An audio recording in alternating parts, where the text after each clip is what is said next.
Amis téléspectateurs et téléspectatrices, bonjour, bienvenue dans l'émission Voici les signes, voici les miracles, une émission qui change et qui touche les cœurs avec notre invitée Sergine Snanouch. Bonjour Sergine. Bonjour.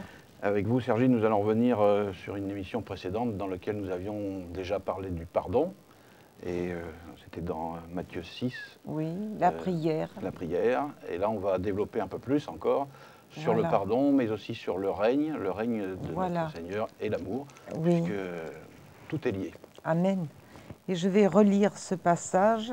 Lorsque le Seigneur nous enseigne à prier, donc dans Matthieu 6 au verset 9, « Voici donc comment vous devez prier, notre Père qui es aux cieux.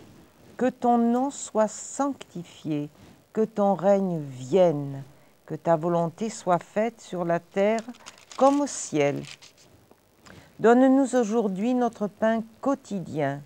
Pardonne-nous nos offenses comme nous aussi nous pardonnons à ceux qui nous ont offensés.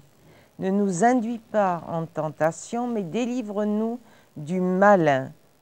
Car c'est à toi qu'appartiennent dans tous les siècles le règne, la puissance et la gloire. Amen. » Et c'est important que nous parlions du règne et du royaume, car ce royaume, il est descendu quand Jésus est venu sur la terre. Quand Jésus est venu apporter la bonne nouvelle de l'Évangile, il est venu établir son royaume sur la terre.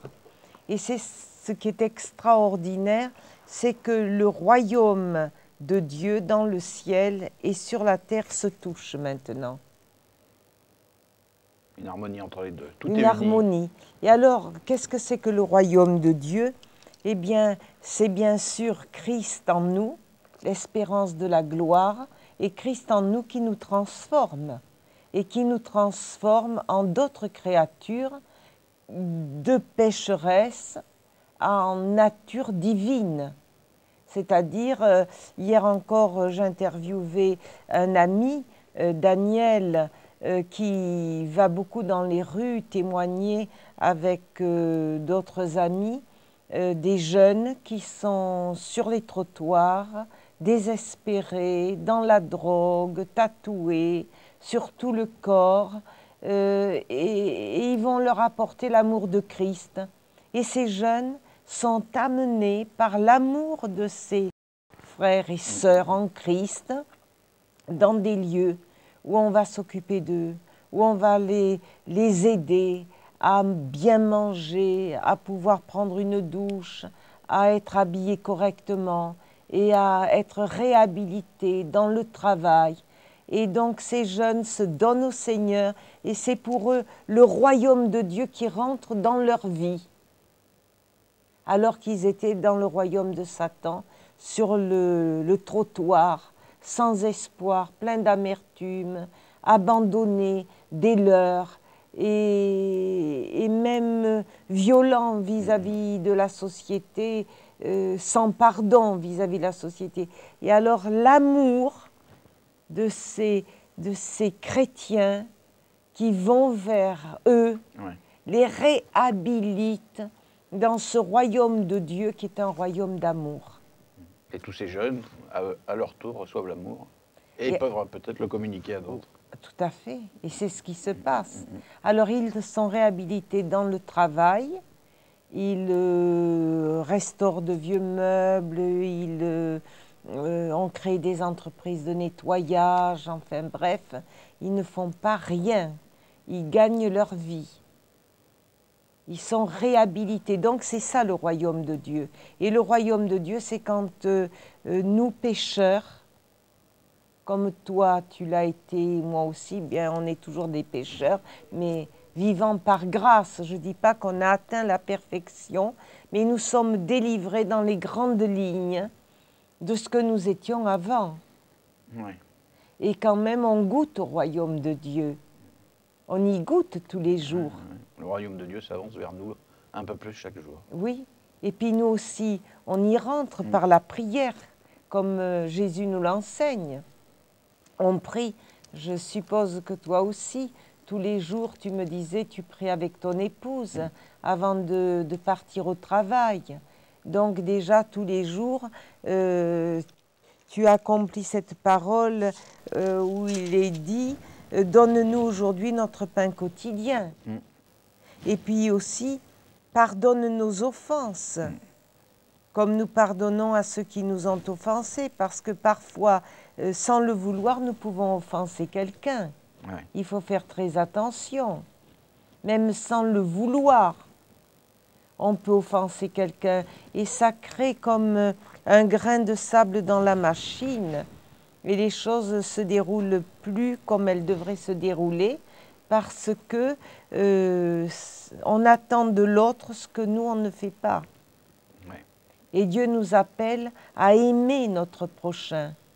Et nous nous apercevons que dès que nous commençons à aimer notre prochain, le prochain le sent et va déjà mieux. Et c'est ça le royaume de Dieu. C'est l'amour. On parlait lors d'une émission précédente du pardon, donc l'amour et le pardon sont indissociables. On sent qu'on ne peut pas pardonner sans aimer, parce que si on n'aime pas la personne en face ou les personnes, on ne peut pas donner le pardon, et inversement.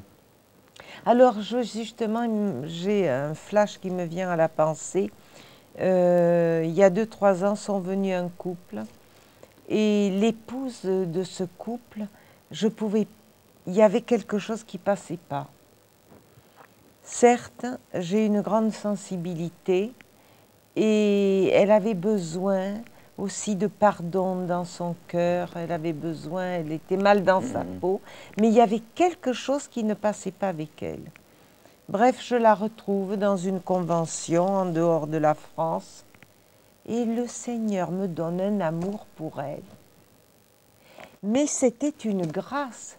Je lui dis, c'est extraordinaire, je ne la voyais plus comme je l'avais vue. Mais en même temps, elle avait avancé dans une certaine libération. Parce que souvent, qu'est-ce qui se passe? Un être n'est pas libéré dans son cœur. Il véhicule parfois des non-pardons, il véhicule des souffrances, il véhicule des dépressions, etc. Et c'est certain que son faciès et son comportement n'est pas venant comme quelqu'un qui, la bouche en cœur, t'accueille et sympathique et tout. Mais c'est ça que est extraordinaire. Dieu m'a donné un amour, puis on s'est revus et on s'est revus, et c'est fabuleux. Donc il y a une grâce. Ouais. Dans le royaume de Dieu, il y a l'amour, c'est la grâce aussi, et la grâce, c'est l'amour. Et le pardon, parce qu'on revient quand même à notre pardon, donc comme je le disais tout à l'heure, avec l'amour, l'amour entraîne le pardon. Mais il faut arriver à cette dimension d'amour. Oui. Il faut qu'on la recherche, il faut qu'on soit libéré. Oui, mais je crois aussi à une grâce de Dieu. C'est certain que quand on la cherche, Dieu va nous la donner. Mais il y a aussi de l'amour spontané. Je me souviens un jour, j'étais dans un auditoire et le Seigneur me demande, un auditoire où on prêchait l'Évangile, mais en l'occurrence, ce n'était pas moi qui portais la parole, et j'étais derrière une dame qui était devant moi, que je ne connaissais pas, que je n'avais jamais vue. Et le Seigneur me dit, mets tes bras autour de son cou. Alors comme je suis très réservée, je dis, Seigneur, là, si c'est toi, tu vas me donner une certaine spontanéité pour le faire. Et puis au bout d'un moment, après avoir lutté, est-ce que c'est moi qui me fais des idées, est-ce que c'est Dieu, etc. Quand nous nous sommes tous levés pour la louange, elle était devant moi, je me suis un peu approchée et j'ai fait ce que Dieu m'a demandé de faire. Elle a fondu en larmes. C'était le début d'une grande guérison que Dieu avait préparée au travers d'un humain qui est moi, parce que Dieu se sert des humains, de nos mains, de notre être pour apporter un peu de Christ. D'amour. Oui. Tout simplement.